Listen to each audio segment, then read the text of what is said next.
And we're back here for more semi-final action. We are. I'm Kevin. I am Daniel. And we have Game 3 here from our other semi-final match of Elves versus Food Chain. And this is a completely different matchup, completely different decks from what we saw. Basically two combo decks. Yeah, exactly. Food Chain, we saw Elves on camera in the winner-in round. It's our same player, Jonas. Yeah. Playing Elves. We have Food Chain's a little bit unorthodox. It's a combo deck that started to make an appearance, I guess, about a year ago on the Star City Games Open circuit. There was a player named Jonathan Job who started to make a few top eights with it. I think he might have won an Open as well, but I can't quite remember. But the combo revolves around using a card like Manipulate Fate to remove all your missed hologriffins, which is I think it's a 2/2 or a 3/3 flyer from somewhere in Innistrad block that says you can cast it from exile. So you then have an enchantment called Food Chain that allows you to exile a creature in play and add mana equal to the converted mana cost of the creature you sacrifice +1 of any color to your mana pool. So you end up looping these missed hologriffins, making infinite mana. Yeah. Casting either just casting Emrakul, or you have I believe what he's playing today is Fierce Empath, which will let him tutor for the Emrakul. Yeah. Or you also have the option of playing something like Tidespoke Tyrant, and then just bouncing all of your opponent's permanents back to their hand, and eventually killing. Going up the food chain. Yes. Yeah, it's quite a fun combo deck. Yeah, it is. So he's facing Elves, which is another combo deck. Yeah, it's again not your traditional combo deck. It's not like Storm, which I guess we don't have any left in the tournament, unfortunately. Synergy one of my favorite combo decks. But, Elves is definitely very synergistic. Yeah. All the little green creatures. Yeah. Revolving around Wirewood Symbiote. Wirewood Symbiote was one of the linchpins that holds the deck together. The interactions between Wirewood Symbiote and Elvish Visionary, bouncing the Visionary over and over again to draw a bunch of cards, and then casting something like a Glimpse of Nature to draw a bunch more cards. Yeah. Until you can eventually find a Craterhoof Behemoth and then kill your opponent. Yeah, the Elves become large indeed. Yes, or in the match we saw with Jonas, he all of the creatures he had in play were all tapped or summoning sick, so he ended up just putting a 25/25 Craterhoof Behemoth in play and killing his opponent with that. So you don't even have to attack with the Elves. Yeah. They're just there to kind of facilitate the rest of the gameplay. Yeah. So the Elves are hanging out just to cast a big old behemoth. Yeah, basically. Fantastic. So, it's an interesting matchup. Creatures battling. And let's see what we can do here. Here we go. Now we got it up on the screen for you guys. And the players are tied at 1. Yes, game 3. So it looks like they are. I don't know what they're doing. Shuffling. See. Yeah, we have shuffling decks. going on. We have decks on the table, but they are shuffling. Have you encountered Food Chain or Elves when you're playing Legacy? So I have not played against or played with Food Chain myself, but I've definitely watched a lot of it on the streams for Star City Games. Yeah. Elves, I've definitely seen a lot more of. I've played Elves a little bit a few years back, and then also I've played against Elves numerous times. Unfortunately, since when I play Death and Taxes, it's not really a matchup you ever want to see. Yeah. I actually faced Jesper Holm a couple of weeks ago with this very deck. He was playing it, I was playing Burn. And unfortunately, he didn't draw too well. And it was funny because I've just recently gotten into Legacy on a regular basis. And I didn't know what he was playing. So I saw Emrakul in the early stages. And I just assumed it was Show and Tell. So this was game 2. So I was holding up like a Red Elemental Blast for the longest time, and it's like, no, this is Food Chain. I'm like, okay. Food Chain is one of those decks when it started popping up on the scene. It has this weird little card called Manipulate Fate that is a very, very strange card that people don't see very often. Yeah. When somebody is doing well in a Legacy tournament and is playing a card like Manipulate Fate, Yeah. you get scared. 'Cause you're playing this strange card that I've never seen before, but you're winning, so you must be doing something very broken, Yeah, with and I this don't card. know what it is. Yeah. So I should probably be counting this. Yeah. It's kind of like interesting because I saw on the Star City Games Open Series coverage a couple of weeks ago, there was a young player, he was a teenager, and he was playing against Infect. Mm-hmm. And the Infect player plays Teferi's Response, Yes. which is the protect your land, draw 2 cards Mm-hmm. card, and the young player had the option of actually picking it with a Thoughtseize, but he was not familiar with it. So Yeah, he just picked, like it's like, oh, if you, this is a weird card. Like, well, so you pick might the look at it and just Brainstorm. think, oh, that's a bad card. Yeah. Or maybe you remember playing. I imagine. So Manipulate Fate was from Invasion Block, I think. Yeah. And maybe I didn't play them, but maybe that was a terrible card in Invasion Block. Sure. And if it's a card you saw then, maybe in draft, and if someone played it, you'd kind of chuckle to yourselves. They're playing this terrible card. Yeah. It's a free win for me, or something to that effect. And Yeah. then you have someone play it against you in a Legacy event, Yeah. and you maybe get that same flashback, and Yeah. then No. they suddenly kill you with it. Oh, that's what this card does. So you experience and you learn. Yes. That's how we grow in life. Now, players are shuffling and drawing and... So I believe they both are mulligan to 6. yeah. See, Jesper and Jonas. They are underway, it seems.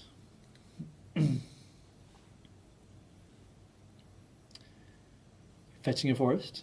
Just your basic forest. Just your basic forest. Yeah, Yep. it's hanging Nothing out. fancy. Nothing but just good old forest.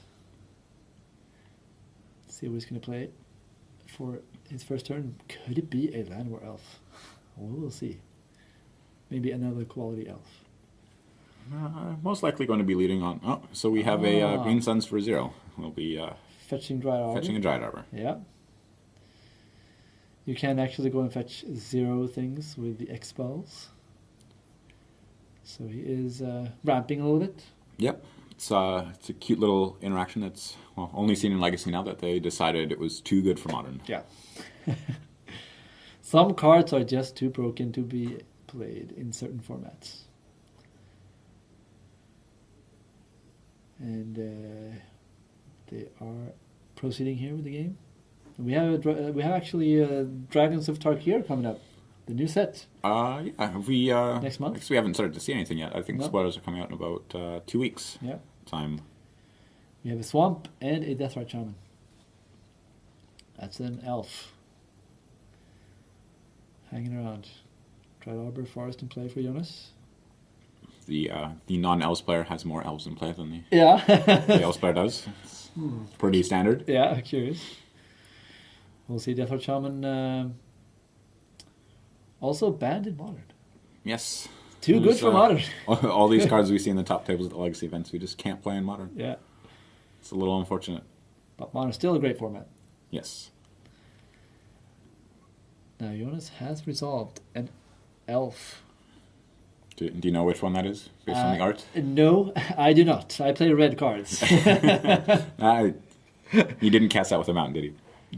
No. That looks like it is it's either Aquarian or a Birchlaw Ranger. I think it's Aquarian. For some reason, those two are the ones that I mix up a lot. Yeah. I believe it's Aquarian Ranger. Yeah, I did play Quirion Ranger back in my teenage years because I did play a red-green sort of critter burn deck. Ah, So, but that was another artwork back then. Now we have, an Elvish Visionary. yep, just drawing a card, Mm-hmm. replacing yourself. Drawing cards, great thing in Magic. Yeah, well, Elvish Visionary, it's just definitely one of the things that allows this Elves deck to function. Yeah. So Jesper has Manipulate Fate, Food Chain, Baleful Strix, Deathrite Shaman, and a couple of lands. A couple lands in hand. So So he does have the one you talked about, Manipulate Fate. We'll Manipulate see Fate. if Yep. He can. Most likely see that next turn. Yeah. Unless he wants to go with the Baleful Strix. Which Yeah. Also replaces a toe. Yes. So what I want to see in Magic. Well, not me. I'm just burning face. Yeah. All the time. And we have a Resource in Jonas' hand. Are you familiar with that card? Have you faced it? Yes. I believe it is. Is it a 5/5, 6/6? Its power and toughness are very rarely relevant. Yeah. It says you get to draw a card for each creature you control when it enters the battlefield, which is mainly the reason why Elves like to play it. Yeah. Jonas is a little ways away from casting that right now. Yeah. It looks like Jesper is. Jesper's just playing a food chain and passing. Yeah. Food Chain, the marquee card of the deck, which has given the deck its name. So just going up the food chain, going higher and higher. He has 3 elves in play. And we'll see what he can do with it. Jesper and Jonas is going at it. Tapping some mana. The Dryad Arbor. Let's see what he will play here. So it looks like he has. So he's activating his Quarian Ranger to return some lands to his hand. He's trying to make a bunch of mana, and it looks like he's casting a Green Sun Zenith. Yeah. So what do you think he's fetching for here? So I'm trying to think of how much mana he has in his pool here. I think he has 3. We have response. Force of Will. Pitching a Baleful Strix. Yeah. So I believe that was 3 mana that he had in his pool. So he could have gone and got a Reclamation Sage. Yeah. To deal with the food chain. Yeah, so Jesper wanted to protect his engine, yes. as it were. Just Force of Will, though, pitching a Baleful Strix. Yeah. It's actually one of the other cute little interactions with this deck is that you want your Mist Hologriffins to be in exile. Yeah.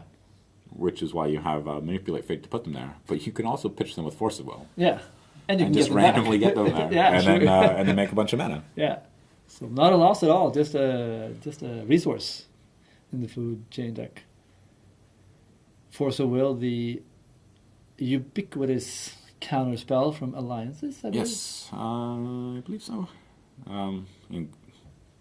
A much hated card by well, us, I guess. We don't play it, but definitely one of the linchpins of Legacy. It's really the card that keeps the format in check. Yeah. And Jonas is reading a card. And that card looks like Manipulate Fate. Yeah. A card that I imagine most of his opponents had to read when he cast it. Yeah. Like you mentioned, it's not very common. Yeah, so I imagine Jesper will be getting 3 Mist Hologriffins here. Yeah, here we go. Them decks out. There's all of them 1, Griffins. 2, and 3. Yeah. And then drawing a card. Yep. So he is assembling his combo engine here. This doesn't look too good for Jonas. He certainly have too much going on. He needs to be able to find a way to deal with that food chain here pretty quickly. Yeah, and Jesper is at 17, so he has a comfortable life total. And Jonas is kind of far away of casting a creative behemoth that will win him the game. We'll see how this game progresses. We are fetching with the Delta. Losing some life. Definitely worth it. Mm-hmm. 1 life for fetching whatever land you want. Well, it looks like he drew a Brainstorm, I believe, off the Manipulate Fate. Yeah. So he should be able to brainstorm here, hopefully find either an Emrakul or a Fierce Empath, and next turn should be able to start casting a bunch of Mist Hologriffins. Yeah. And just looping it, as it were. So what deck do you play in Legacy? Do you play it? It's been Death and Taxes. Yeah, Death and Taxes. So I wouldn't really envy playing against Elves in this matchup. Well, to be fair, I haven't played against Food Chain with Death and Taxes. It'd be, I imagine it's probably not a very favorable matchup for them, but I would have to actually test it out to be certain. Yeah.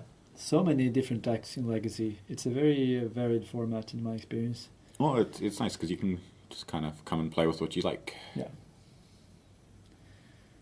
Let's see here.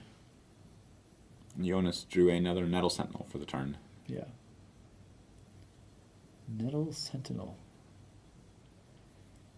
Yeah, he has the Elves deck. A lot of role players in the Elves deck. They do different things. Yeah, so Jonas's best options here, it looks like. I guess he can get up to 5 mana using the Quarian Ranger with his Dryad Arbor and some tricks, and then the Deathrite Shaman. But I don't really know what he's going to be able to do with that. He can cast a Wirewood Symbiote and then start bouncing his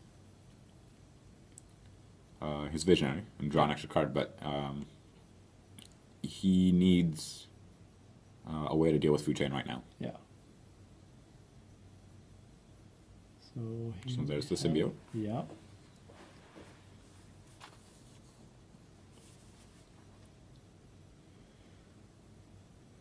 Is going reaching, picking that up, picking the Elves Visionary up, get some more cards perhaps. Oh yeah, sorry. He has access to 6 mana actually. Yeah. I forgot about the untapping the Arbor with the Symbiote. Yeah.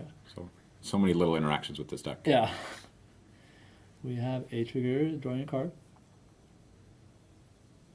Trying to find. What is he trying to find?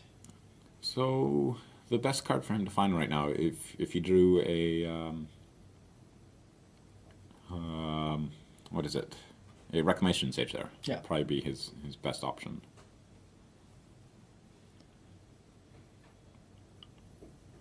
We see Jesper has Brainstorm and Food Chain in hand.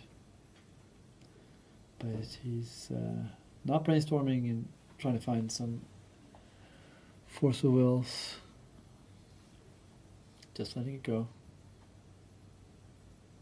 So Jonas is thinking. So he's activated his Quarian Ranger, picked up his Forest. Yeah.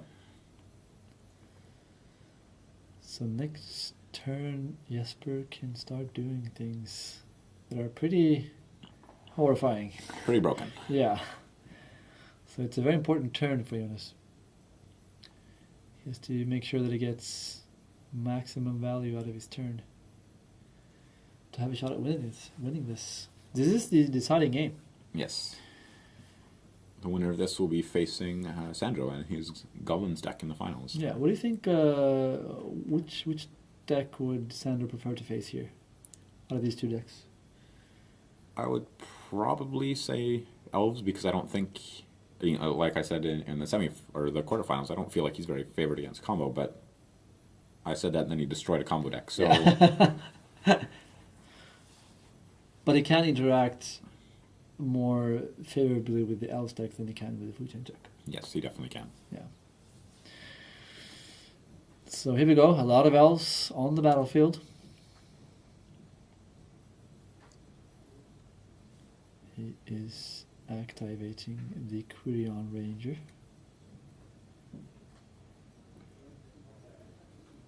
Making sure that... No, he's attacking with the Quarian Ranger. He is. Going in the red Getting zone. those elves in there. Yeah. Getting some damage in. Yeah. Just gotta get going here. Jesper had no blockers, so just... There we go, the Brainstorm. It's on the stack. Let's see what he draws. Did I see an Emrakul in there? Oh, I might have. I will see. Force of Will. I still have the Food Chain there. Yeah, and we'll see what he drew there when we get the hand viewer updated. So it looks like he's going through the motions and explaining the loop Yeah. to Jonas. So this is what happens. This is the sequence, and I'm And going that to do looks this. like he just played a Fierce Empath. Yeah, And that'll be the game. yeah. Fierce Empath gets Emrakul. Yeah. Emrakul comes into play with 1,000,000 mana. Yeah, Get an extra turn. yep. And then And that's it. kill you. All right. So we will have Jesper Holm in the finals with his Food Chain deck Yeah. against Sandro playing Goblins. So we have the combo deck versus the Goblins deck. It'll be an interesting matchup. Yeah, it will. So I think we'll be back in about 5 minutes with our finals, maybe a little longer. Yeah. So thank you for joining us, and we'll be back after this break. Yeah.